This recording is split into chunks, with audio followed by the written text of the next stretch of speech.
We're going to have a conversation, very interesting conversation this morning. My guests are seated in studio. I have Frederick Agyrako Oduro, who is the acting dean of Studies and Research at the Institute of Local Government Studies. Good morning to you, sir. Good morning. How are you? Doing great. Okay, fantastic. You're welcome. Thank you. And I also have Kofi Kapito, who is the CEO of the Consumer Protection Agency. Good morning, sir. Good morning, sir. How are you doing? Wonderful. All right, good to have you here. Well, this morning we're going to have a conversation about the aborted December 17th referendum. Government has withdrawn the relevant bills from Parliament. We'll also talk about the foreigners in retail trade. Guta locks up shops of Nigerians at Circle. And then we'll also discuss Eat Ghana Rice campaign. And the Vice President has made some comments regarding that as well. So we're going to begin the conversation. Let's start with the December 17th referendum. Let me start with you, sir. Frederick, there was a whole lot of back and forth. It looked as if we had a certain general direction that we were all going in. And then at a certain point in time, the minority in Parliament started to say that, no, they were not in agreement anymore. And today we find ourselves here. The President says, I'm not playing ball anymore. I'm pulling back the if you don't want to do this thing, then let's stop the game altogether. I've taken my ball. I'm going home. Yeah, right. I like that analogy because when we're kids, yes, your mom or your dad buys your football, and you may not be a great footballer, and the kids in the neighborhood might be playing, and you're not good, so you are dribbling you. Yeah, so you are not happy, so you take your football and go home. Yeah. That might be too simplistic anyway, but it's quite an interesting analogy. It's quite an unfortunate situation for me, and I believe it's a big opportunity lost. It's sad that as a country we've not been able to come around to deciding on what is good for us, especially at this crucial stage of our development. Let me quickly also add that notwithstanding the calling of the referendum on the 17th of December, there's still going to be a local level election. We're going to elect our assembly members and our unit committee members. So we should note this and go ahead. And I'm campaigning for women. Okay. We need a lot of women in the local assembly. I agree. But coming back to the main issue of the aborted referendum, I think we fail to appreciate a lot of things. As a country, let us pull back. Maybe there's still hope for this. We've practiced our democracy for the last 26 years. 26 years, yeah. And this local governance system has been there for, this particular one, has been there since 1988.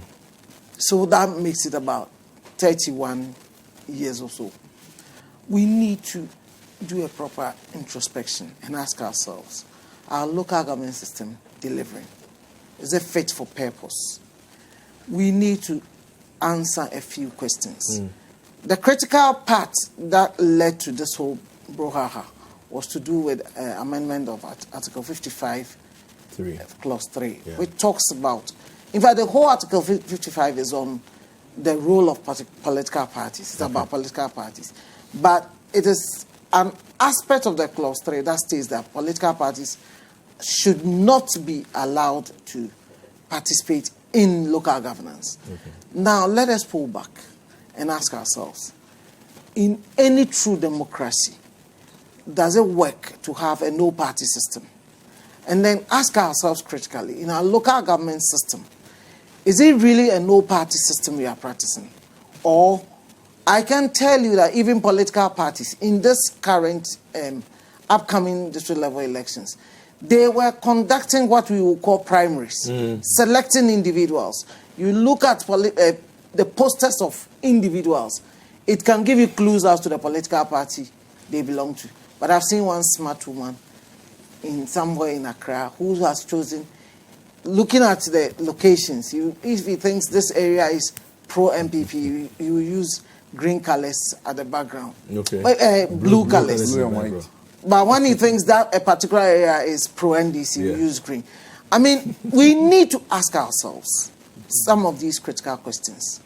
And also ask ourselves whether multi-party democracy is such an evil thing that we've created a monster out of it, thinking that if we allow it to be practiced at the local level, it's going to kill us.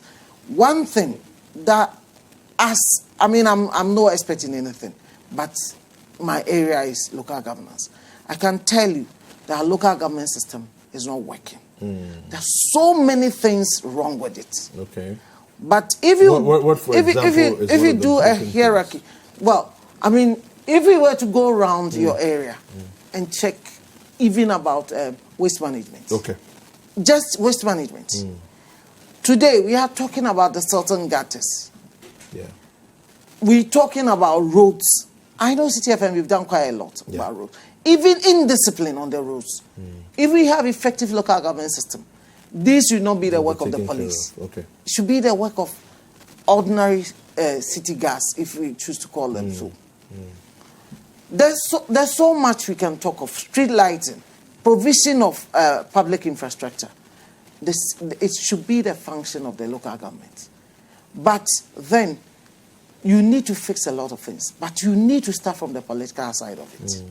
What kind of power does the DC or the Assembly have?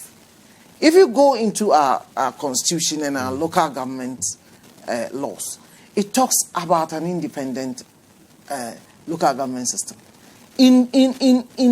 Effectively, we should be practicing what we call devolution. But our assembly is devolved. What kind of control does the center have over them? These are critical issues we need to ask ourselves.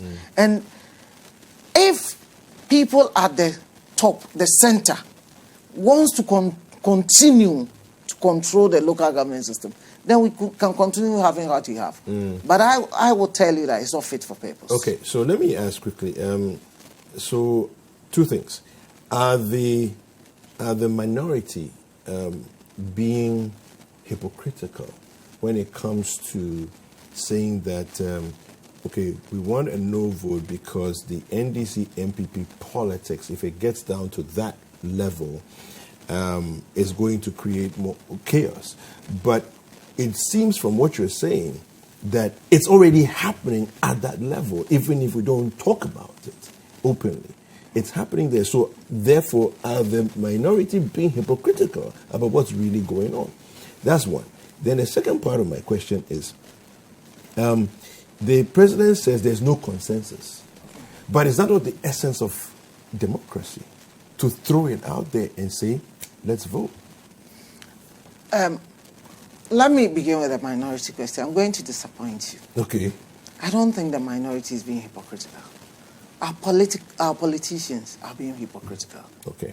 The fact of the matter is that the center, and here I'm stating here on your platform that I'm not going to hold only NDC. I'm holding the political class. There are a lot of MPP people who are happy.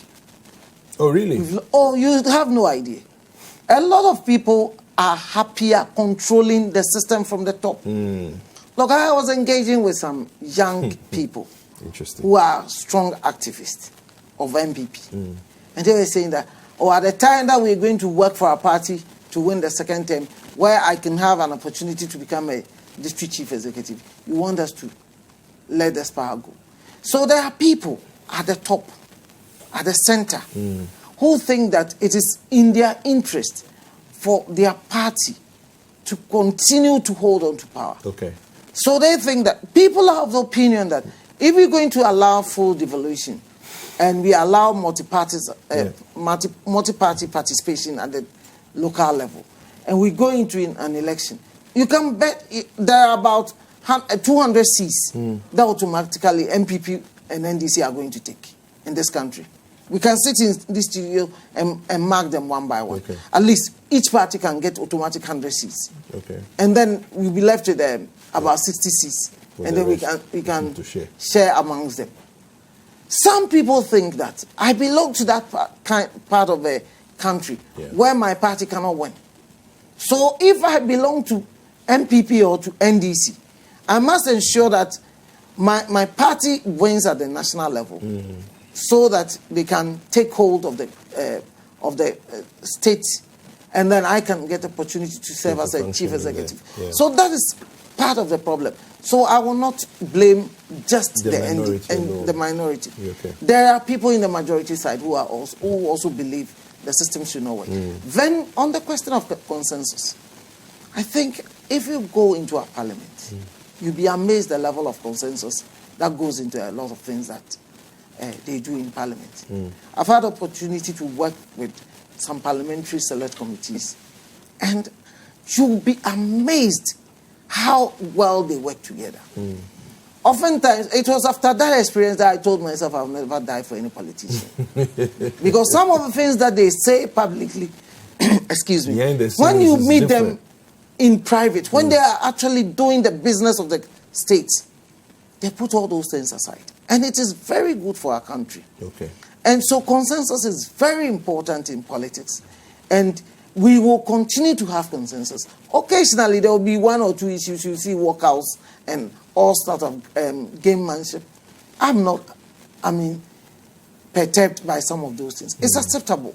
In some, even democracies, people fight.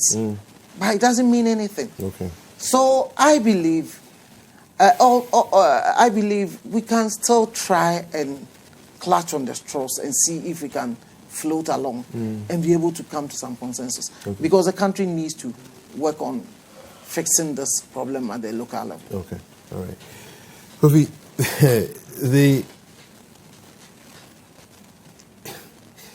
is that not the essence of democracy? That if there isn't any consensus, really, we just throw it out there and say, let's vote and see where the dice will fall. The question I'll ask is now who caused them?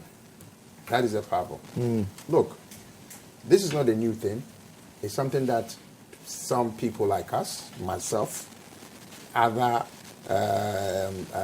concerned Ghanaians who feels there's too much control or power coming from the center. The center. So fine. How do we get it back to the people? Yeah. And what people should understand, all politics is local. Okay. Okay. Okay. So this idea that we feel we are the government in power, we are the party in power, so we have the right to do anything, is outdated. Period.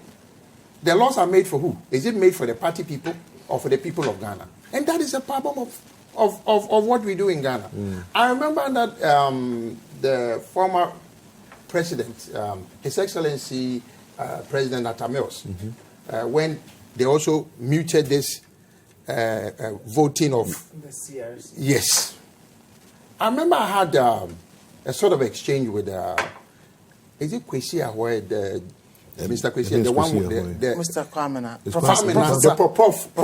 the one that wears the big hat. The one that wears the hat all the time. He is the local government. Yeah, him. Yeah. Okay. Mr. Kwamena. And we were very, very, more of a group advocating that we think we have the right as Ghanaians to select who represent us locally, because if you do it for the MPs and the president, why can't we do it for the person that is supposed to be in my local assembly? Yeah. Then he put out the story that the reason why President Kofi even didn't do it because it was not good.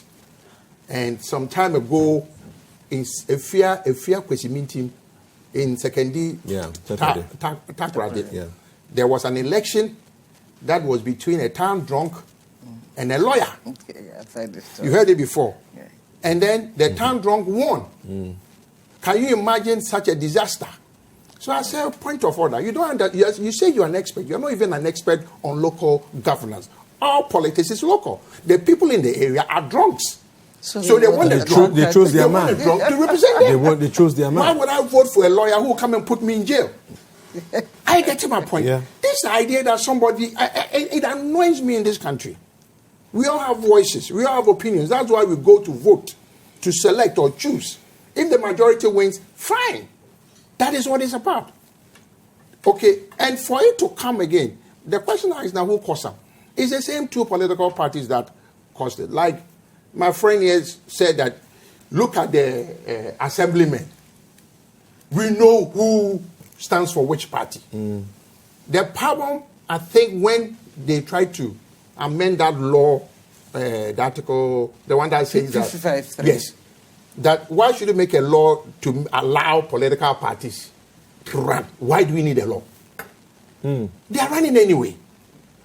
Go to the universities.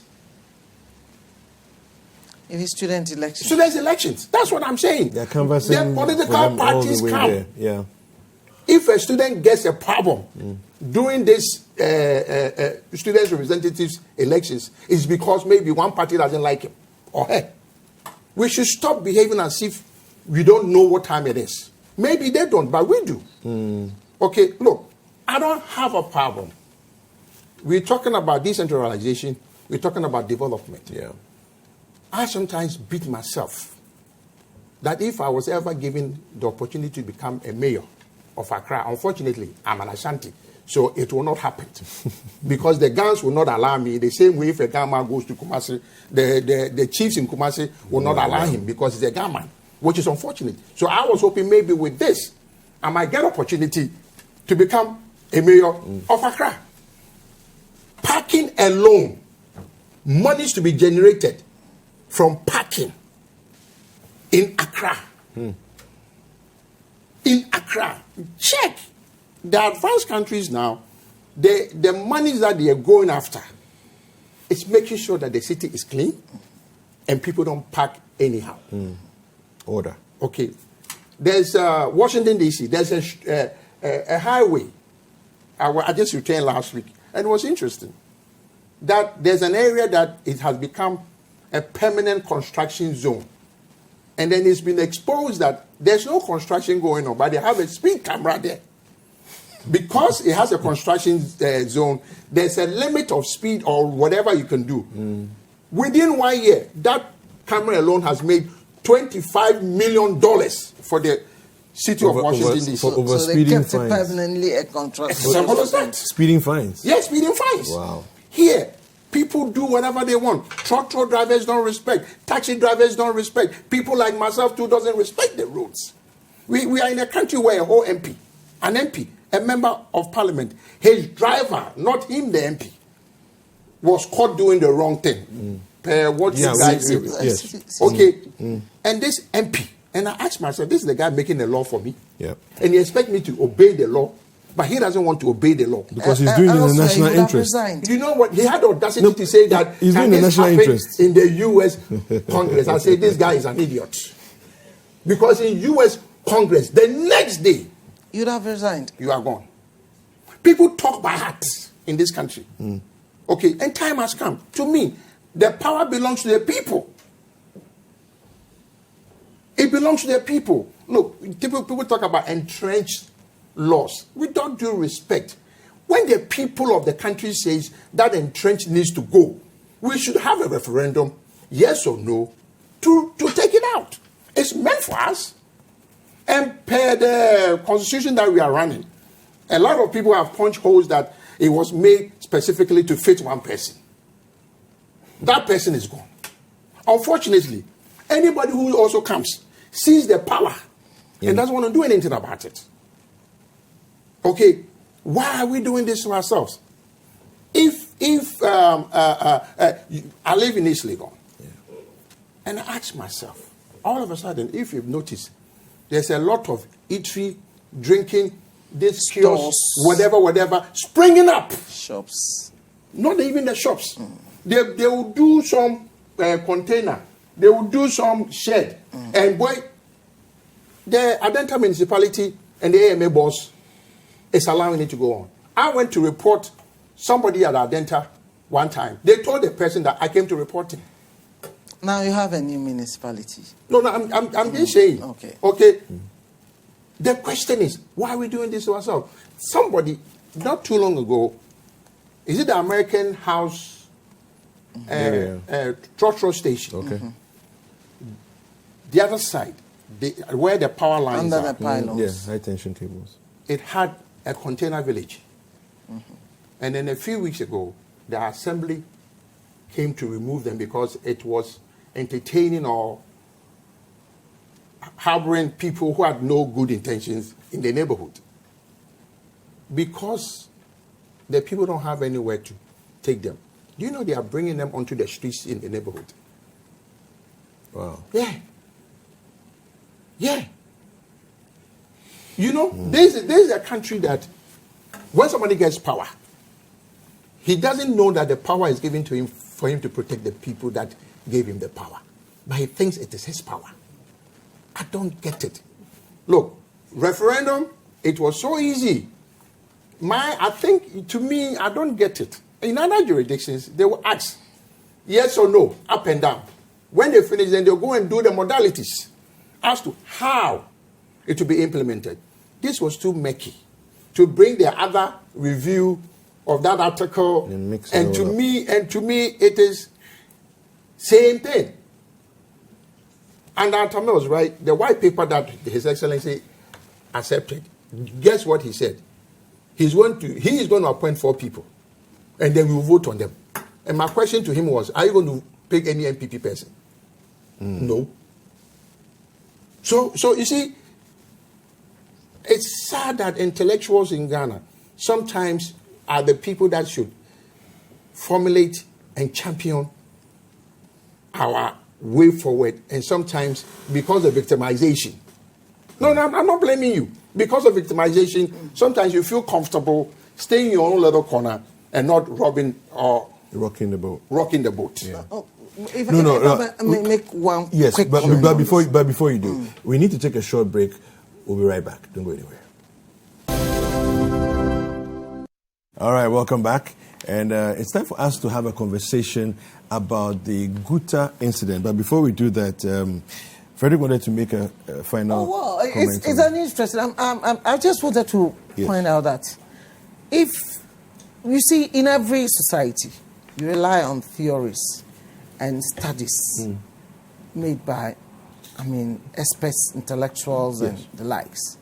But sometimes in this country, you are made to feel that if you go and conduct studies, if you test theories and you come out with propositions, you are looked down upon.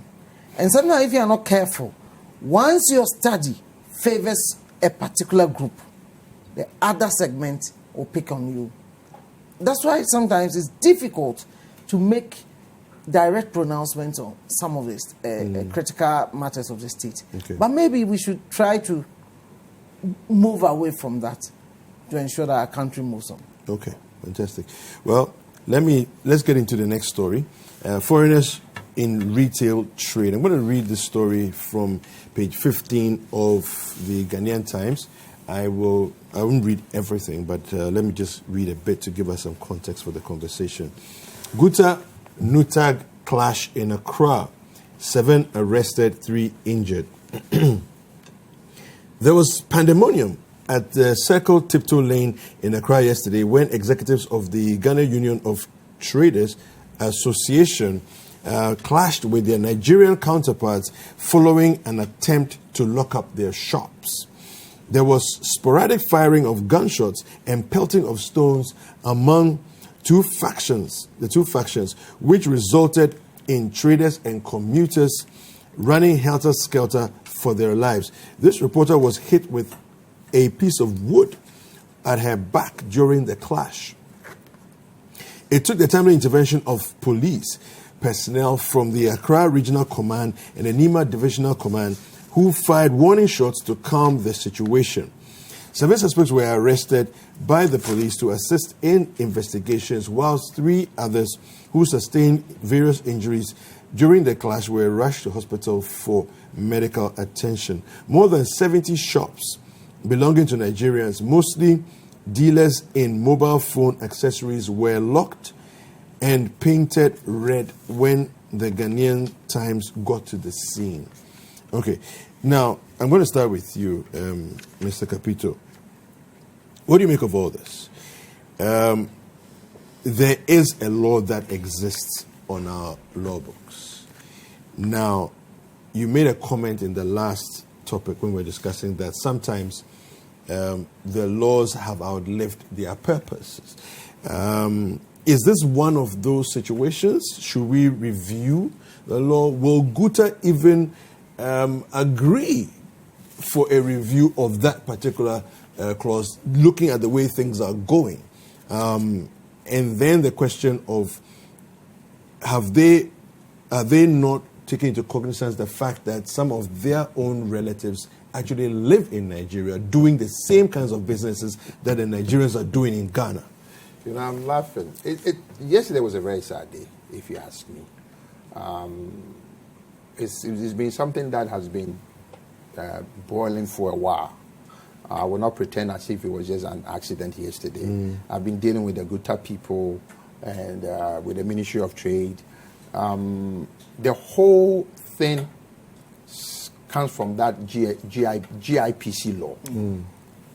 It's the law.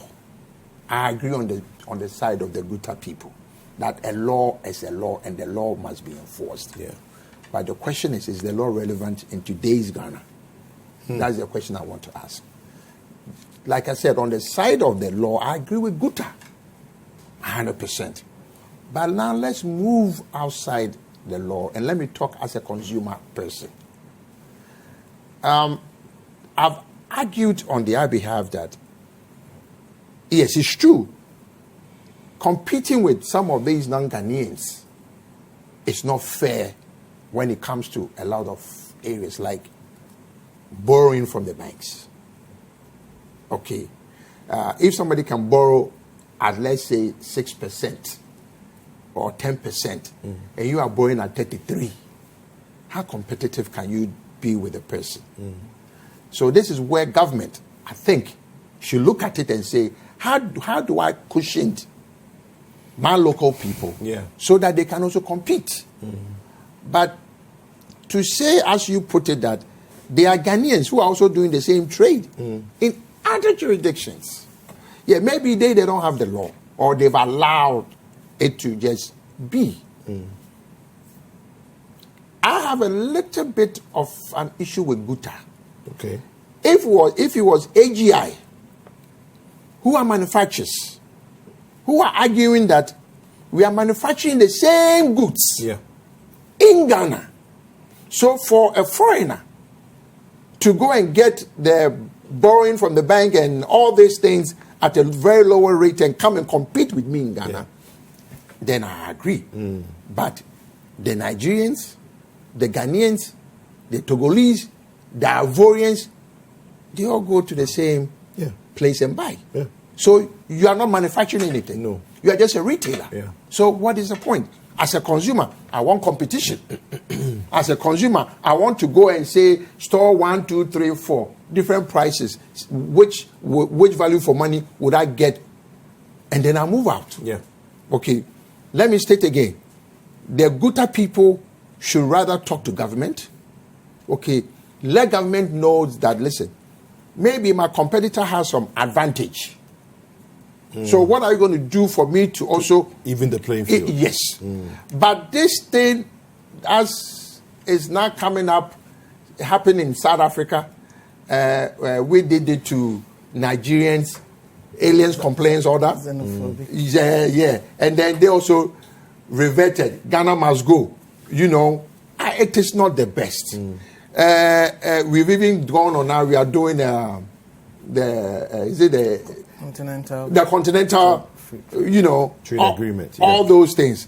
To me, we need to get back to the table, have a discussion, and see how best that we can move ahead. If I remember they were talking about the law says in the market, and ask a question. Local government expert is here.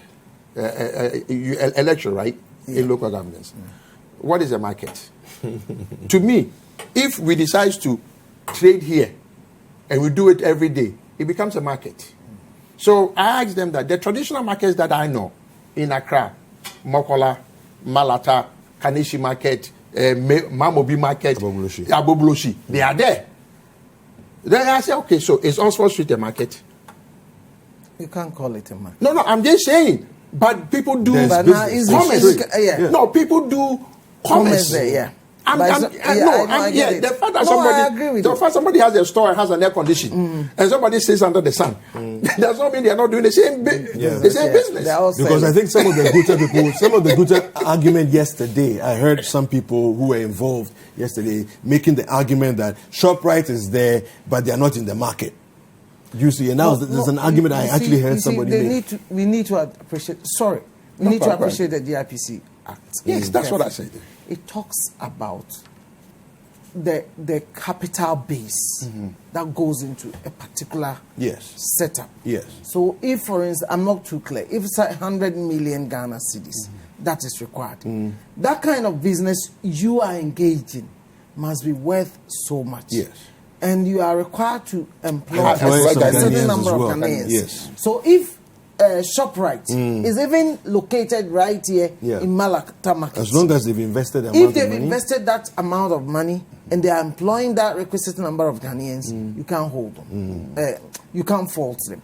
These are some of these. But sorry, Kofi, I'm saying, interjected rudely. And I agree with you. The question is, that's why I say, is the law. My beef is with the law. I'm not against the law. That's what the law is today. Yeah. So if the Guta people are arguing, they are 100%. They have every right. Yeah. But is it the thing to do today?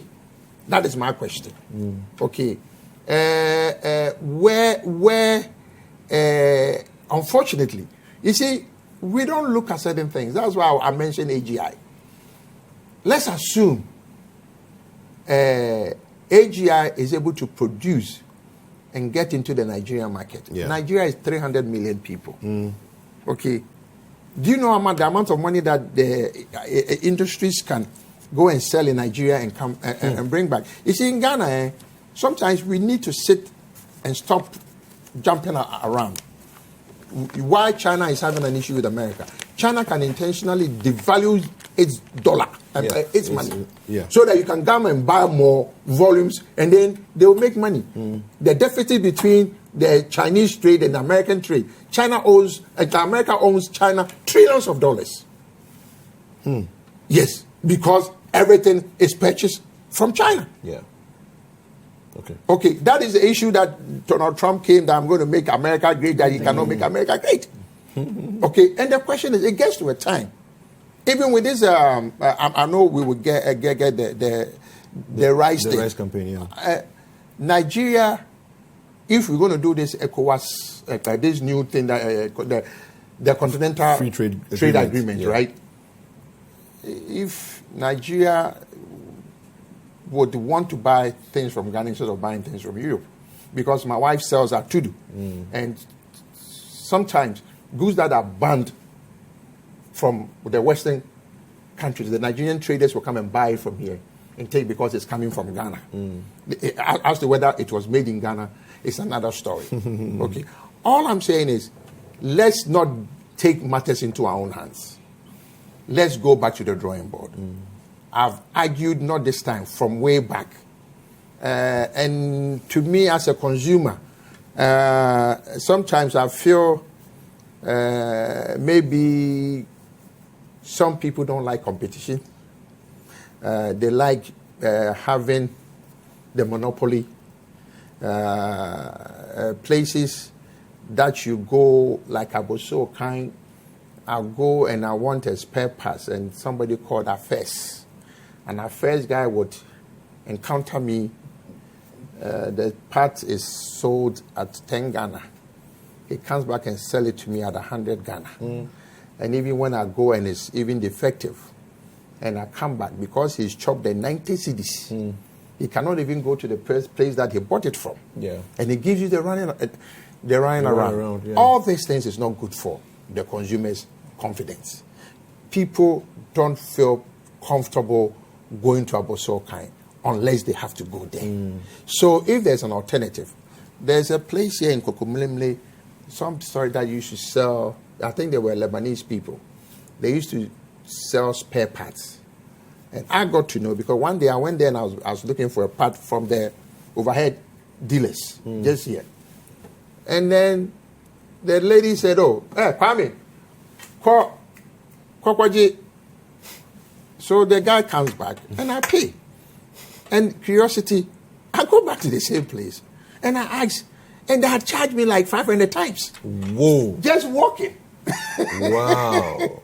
Okay, these things is not good. So let me ask you, because it is something I was actually going to bring up, the issue of profiteering. Is this not at the core of the issue, profiteering? Because different social groups, different societies, different cultures seem to view the issue of profit differently. Okay. Some people look at profit and say, if I get 10%, I'm okay. Some people want 100%, otherwise it was a bad day. Well, that is a major problem. But I don't think we can make it the center piece of this problem. Okay. Because that is there. In truth, it's there. But it also brings into question the question of counterfeits. Okay. Counterfeit products. Because part of the argument I've heard the Guta people make is that some of these people are bringing in inferior products and products. counterfeit and so on. I ask myself, how qualitative is the products that they themselves offer? Yes. So that is another thing. So it's a valid point about undue profiteering out of some of these businesses. But I think we need to go back to basics. Okay. We need to respect key things. First and foremost, Ghana is not an island. We must respect international laws and international protocols. As Kofi, who is the expert in that area, rightly pointed out, we need to look at the GIPC law. We must bring it. If we have a choice as a country, if we don't believe in the ECOWAS protocol, let us come out of it. We can decide today we are no longer part of ECOWAS, and nobody can put any pressure on us. But for as long as we accept to be there, we must bring our laws in line with some of these protocols and conventions we sign. Again, one of my worries is creeping xenophobic tendencies in this thing. And we were here in Ghana when South Africa started. We were condemning South Africa in no uncertain terms. We felt they are ungrateful. I mean, I've said so many harsh words about them, just because of how they've treated foreigners. Yeah. So we need to be very careful as a people that we don't play to that. And there must always be ethical considerations in some of these things. The great law says, do unto others as you wish, as you want to be treated. It's very important we respect that. But notwithstanding this, I also have my issue. Particularly, how fair is trading with Nigeria as a country? As we are talking today, they've closed their borders. Notwithstanding all the efforts that have been made from the West African countries. And Ghana is suffering from that. So you see, sometimes, if Nigeria also does not respect ECOWAS protocols, then it gives room for people to misbehave. You realize that the latest round of, unruly behavior is coming on the back of the closure of the Nigerian border. Yeah. But if you go even further, we're talking about Ghana Industries Association, AGI, Association of Ghana Industries. You'll be surprised to know the kind of things Nigeria buys from coming into the country, from even Ghana, including alcoholic beverages and other things that we have comparative advantage over them. But they can set up their businesses here. I mean, at the industrial level, they are producing cement in this country, and we are not complaining. And sometimes they will cite a little institution in your country so that they can export the rest into it. And some other people are also complaining. Okay. So we need, you see, what we should cut on both sides. There must be fairness in our trading practices between the various countries. And we as a people should also we should welcome competition. But if they are also flouting our laws, then we should not just the GIPC law, if they are bringing in inferior goods, we have institutions that must deal with them. Sadly, we know there are some of our Ghanaians who are also supporting foreigners to do the wrong things. Just this morning, I was listening to the Guta, and they are claiming that when Ghana passed the GIPC Act, some Nigerian traders took the issue to the ECOWAS court, and they lost their case. We need to. I can't verify that what they said. I've heard the Guta people saying that. I can't say it is true, but that is their claim. Okay. We need to verify some of these critical claims. You know, let me just say this. Okay, it is interesting. They're talking about they are going to close their stores. Who owns the stores? Ghanaians. Who rented them out? The question I want to ask, and this is where, like I said, we need to sit. Are the people that they are talking about are people who are legally residing in the country? One. Because I was amazed to hear that we've given 126 Americans citizenship. Not residency. Citizenship. And I don't even understand how and what went into that decision. Because I'm a little confused. Because when I went and I wanted to do those things, it wasn't easy that some president called me and said, come and take because you've been here for a while. Okay, so all these things, we need to look at it. If the person is permanently, legally, a resident of this country, what do you want? What job do you want him to do? We also go, we live there, whether illegally or permanently, legal restaurants, and we do it. You go to London right now. They sell appetition in London. They have chobas in London. So if somebody sitting somewhere says that I don't want Ghanaians because there's Safeway, Tesco, for Ghanaians to come and open the Ghanaian markets in UK. But there are Ghanaian shops across the many high streets in London. That is what I'm saying. So assuming, if the person is not a legal resident, then we can go after them. Because some of them are actually even married to Ghanaians, even born in Ghana, you know, to a Nigerian and a Ghanaian parent. I know a whole lot of them whom I grew up with in Kumasi. Okay, but they still carry the Nigerian names. I mean, we should be very, very careful. I'm not saying that like I said, the law is the law. So maybe we should look at the law and see how we can refine the law. Okay, all right, let's move on. Let's get into the last story. Buy Ghana rice for Christmas. Bawumia urges Ghanaians. Let me quickly read a short portion. The Vice President, Dr. Mahamudu Bawumia, made the call in Ho, Volta region on Monday, 2nd December 2019, when he opened a one-week agricultural fair as part of activities marking this year's Farmers' Day celebrations. We are encouraging everybody to eat grown in Ghana rice.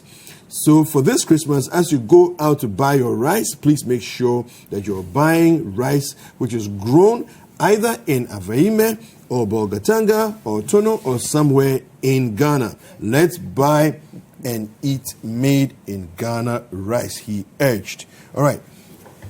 The whole campaign of made in Ghana, eating what we grow what we want to eat, and so on.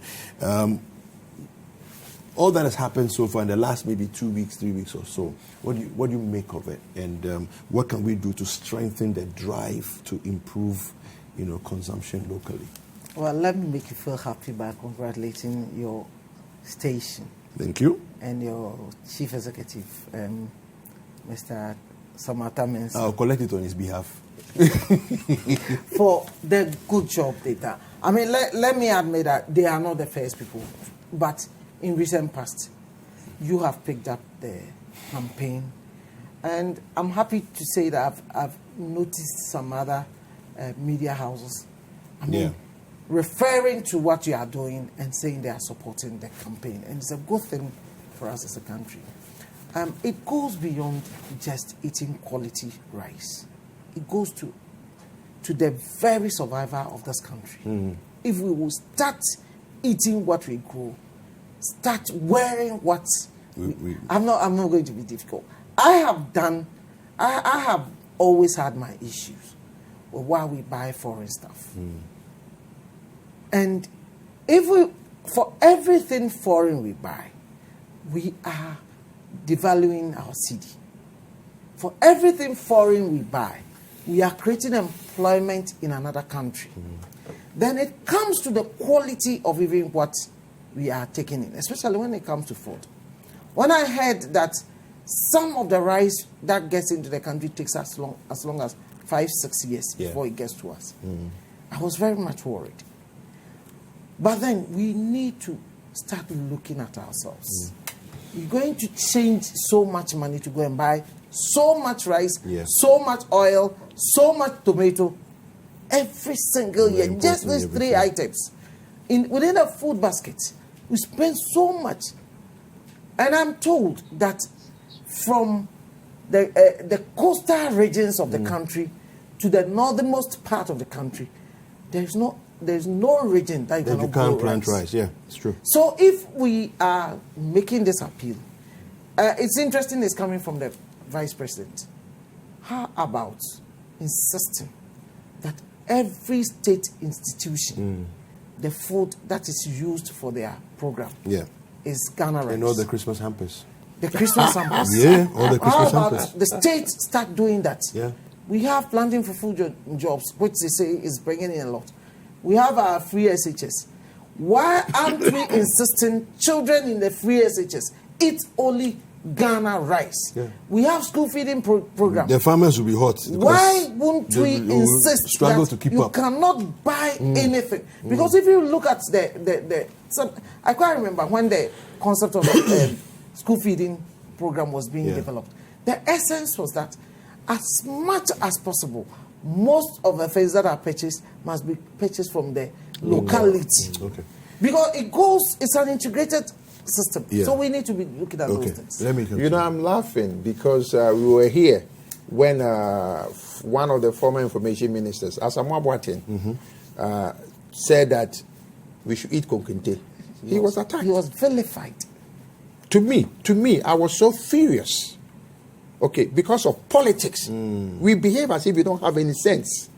The guy said, then I've been to information ministry for events, and after that, when you go to their executive room that they are serving things, everything is Ghana. Wonderful. Everything is Ghana. I don't know about now. I haven't been there lately. But even under the last administration, everything is served Ghanaian. Okay. Good.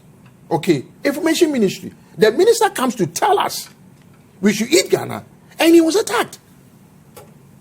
So what are we trying to do to ourselves? Well, maybe it's a different era. No, it's a new wind is blowing. I'm happy that my own nephew, your boss is my nephew. Okay, I didn't know that. It's fun. I'll tell you his name when I leave the set.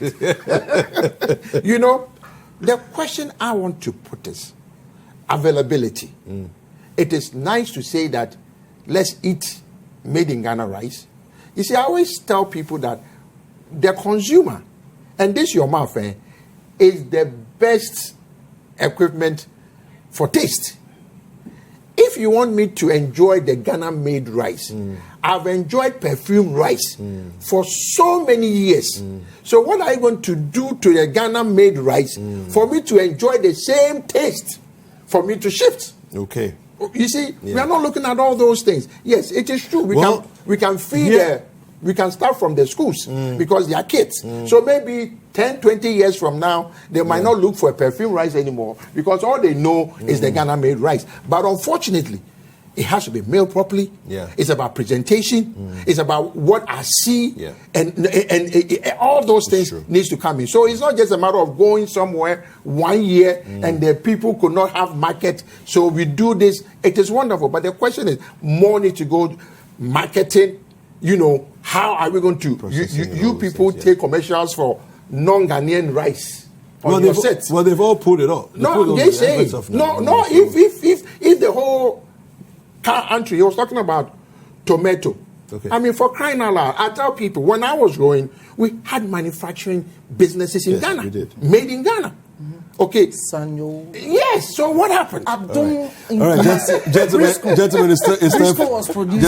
time for us. It's time for us to It was go. under Champo. Yeah. It's time for us to go now. We've been speaking to Mr. Frederick Agyrako Oduro, who is the acting dean for Studies and Research at the Institute of Local Government Studies, and then also to Mr. Kofi Kapito, who is the CEO of Consumer Protection Agency. Thank you very much for watching this segment of the show. We hope you've enjoyed the show. Make sure you subscribe, Like, comment, and share with your friends. This is Breakfast Daily on Citi TV. Join the Breakfast Daily team Monday through Fridays from 7:30 a.m. to 10. Join us for breakfast daily, only on Citi TV.